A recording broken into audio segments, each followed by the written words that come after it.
ಕೊಪ್ಪಳ ಜಿಲ್ಲೆಯ ಗಂಗಾವತಿ ತಾಲೂಕಿನ ಅಂಜನಾದ್ರಿಯ ಆಂಜನೇಯನಿಗೆ ಬರೋಬ್ಬರಿ 2.50 ಕೋಟಿ ಮೌಲ್ಯದ ಬಂಗಾರದ ಆಭರಣವನ್ನು ಸಮರ್ಪಿಸಿದ ಎಎಂಆರ್ ಗ್ರೂಪ್ನ ಅಧ್ಯಕ್ಷರಾದ ಮಹೇಶ್ ರೆಡ್ಡಿ ಅವರಿಗೆ ಗಂಗಾವತಿಯ ಶಾಸಕ ಜನಾರ್ದನ್ ರೆಡ್ಡಿ ಸಾಥನ ನೀಡಿದರು. ಹನುಮನ ಜನ್ಮಸ್ಥಳವೆಂದೇ ಖ್ಯಾತಿಯನ್ನು ಪಡೆದ ಅಂಜನಾದ್ರಿಯ ಆಂಜನೇಯನಿಗೆ 2.50 ಕೋಟಿ ಮೌಲ್ಯದ ಬಂಗಾರದ ಆಭರಣವನ್ನು ಸಮರ್ಪಿಸಿದರು. ಮಹೇಶ್ ರೆಡ್ಡಿ ಜೊತೆಗೂಡಿ ಆಭರಣವನ್ನು ನೀಡಿದ ಶಾಸಕ ಜನಾರ್ದನ್ ರೆಡ್ಡಿ ಬಂಗಾರದ ಪ್ರಭಾವಳಿ, ಕಿರೀಟ ಹಾಗೂ ಗದೆಯನ್ನು ಅರ್ಪಣೆ ಮಾಡಲಾಯಿತು. ಇನ್ನು ಜನಾರ್ದನ್ ರೆಡ್ಡಿಗೆ ಅವರ ಪತ್ನಿ ಅರುಣಾಲಕ್ಷ್ಮಿ ಸಾಥ್ ನೀಡಿದರು. ವಿಶೇಷ ಪೂಜೆಯನ್ನು ಸಲ್ಲಿಸಿ ಶಾಸಕ ಜನಾರ್ದನ್ ರೆಡ್ಡಿ ಹಾಗೂ ಮಹೇಶ್ ರೆಡ್ಡಿ ಬಂಗಾರದ ಆಭರಣವನ್ನು ಸಮರ್ಪಿಸಿದರು. ತಿರುಪತಿಯ ಮಾದರಿಯಂತೆ ದೇವಸ್ಥಾನವನ್ನು ಅಭಿವೃದ್ಧಿಗೊಳಿಸಲಾಗುವುದು ಎಂದು ಶಾಸಕ ಜನಾರ್ದನ್ ರೆಡ್ಡಿ ತಿಳಿಸಿದರು. ಹೈದರಾಬಾದ್ನ ನೆಲ್ಲೂರು ಮೂಲದ ಉದ್ಯಮಿ ಮಹೇಶ್ ರೆಡ್ಡಿ ಗಂಗಾವತಿ ಶಾಸಕ ಜನಾರ್ದನ್ ರೆಡ್ಡಿ ಅವರ ಆಪ್ತರಾಗಿದ್ದಾರೆ. ಎಎಂಆರ್ ಸಮೂಹ ಸಂಸ್ಥೆಯ ಮಾಲೀಕರಾಗಿ ಸೇವೆಯನ್ನು ಸಲ್ಲಿಸ್ತಾ ಇದ್ದಾರೆ. ಹಾಗೆ ಮೊದಲ ಬಾರಿಗೆ ಅಂಜನಾದ್ರಿ ದೇವಸ್ಥಾನಕ್ಕೆ ಭೇಟಿ ನೀಡಿ ಈ ಒಂದು ಬಂಗಾರದ ಆಭರಣವನ್ನು ದೇಣಿಗೆಯಾಗಿ ನೀಡಿದ್ದಾರೆ. ಜೊತೆಗೆ ಶಿರಡಿ ಸಾಯಿಬಾಬಾ ದೇವಸ್ಥಾನಕ್ಕೂ ಕೂಡ 140 ಕೆಜಿ ಬಂಗಾರದ ದೇಣಿಗೆಯನ್ನು ನೀಡಿದರು. ಇನ್ನು ಗಂಗಾವತಿ ಶಾಸಕ ಜನಾರ್ದನ್ ರೆಡ್ಡಿ ಹಾಗೂ ಅವರ ಆಪ್ತ ಸ್ನೇಹಿತ ಮಹೇಶ್ ರೆಡ್ಡಿ ಅವರ ಜೊತೆಗೂಡಿ ಅಂಜನಾದ್ರಿ ಬೆಟ್ಟಕ್ಕೆ ತೆರಳಿ ವಿಶೇಷ ಪೂಜೆಯನ್ನು ಸಲ್ಲಿಸಿ ಆಭರಣವನ್ನು ಸಮರ್ಪಿಸಿದರು.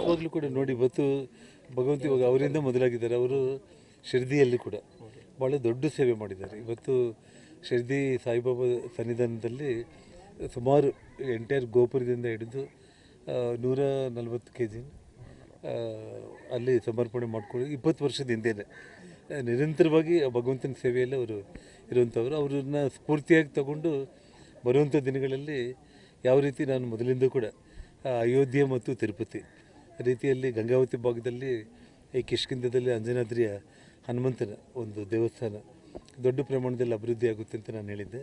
ಈಗಾಗಲೇ ಜಿಲ್ಲಾಧಿಕಾರಿಗಳು 102 ಎಕರೆ ಲ್ಯಾಂಡ್ ಆ್ಯಂಡ್ ಅಕ್ವಿಸಿಷನ್ ಮಾಡ್ಕೊಳ್ಳೋದಾಗಿರ್ಬೋದು ಮತ್ತು ಈ ದೇವಸ್ಥಾನದ ಅಭಿವೃದ್ಧಿಗೆ ಈಗಾಗಲೇ ಈ ಹಿಂದಿನ ಬೊಮ್ಮಾಯಿ ಅವರಾಗಿರ್ಬೋದು, ಸಿದ್ದರಾಮಯ್ಯ ಅವರಾಗಿರ್ಬೋದು 240 ಕೋಟಿ ಹಣ ರೆಡಿಯಾಗಿದೆ.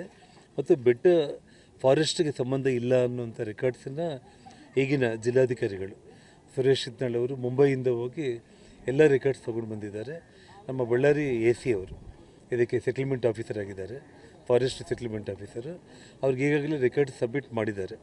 ಅವರು ಶೀಘ್ರದಲ್ಲೇ ರೆಕಾರ್ಡ್ಸ್ ಪರಿಶೀಲನೆ ಮಾಡಿ ಇದು ಫಾರೆಸ್ಟ್ ವ್ಯಾಪ್ತಿಗೆ ಬರಲ್ಲ ಅಂದ ತಕ್ಷಣ ಸುಮಾರು 240 ಕೋಟಿ ಅಭಿವೃದ್ಧಿ ಕೆಲಸಗಳು ಯಾವ ರೀತಿ ತಿರುಪತಿ ಮಾದರಿ ಮೆಟ್ಲುಗಳಾಗಿರ್ಬೋದು, ಇಲ್ಲಿ ಮೇಲೆ ರಾಮಲಕ್ಷ್ಮಣ ಸೀತಾ ದೇವಸ್ಥಾನಗಳು ಮತ್ತು ಸ್ವಾಮಿಗೆ ಮೇನ್ ಗೋಪುರಗಳಾಗಿರ್ಬೋದು ಎಲ್ಲ ವಾಸ್ತು ಪ್ರಕಾರ ಉತ್ತರ ಮತ್ತು ಪೂರ್ವ ಅದಲ್ಲಿ ತುಂಬ ಅದ್ಭುತವಾಗಿ ವಾಸ್ತುಶಿಲ್ಪವನ್ನು ಒಳಗೊಂಡು ನಮ್ಮ ಹೊಸಪೇಟೆ ಶ್ರೀಪಾದ್ ಅವರೆಲ್ಲ ಪ್ಲ್ಯಾನ್ ಎಲ್ಲ ರೆಡಿಯಾಗಿದೆ. ಇವಾಗ ಫಾರೆಸ್ಟ್ ಕ್ಲಿಯರೆನ್ಸು ಫಾರೆಸ್ಟ್ ವ್ಯಾಪ್ತಿಗೆ ಇಲ್ಲ ಅಂದ ತಕ್ಷಣ ಕೆಲಸಗಳೆಲ್ಲ ಪ್ರಾರಂಭ ಆಗುತ್ತೆ. ಇನ್ನೊಂದು ವರ್ಷದಲ್ಲಿ ಈ ಕೆಲಸಗಳನ್ನ ಮಾಡ್ತೀವಿ ಮತ್ತು ರೋಪ್ವೇ ಸಮೇತ ಆಗುತ್ತೆ ಅನ್ನೋಂಥ ವಿಶ್ವಾಸ ನನಗಿದೆ.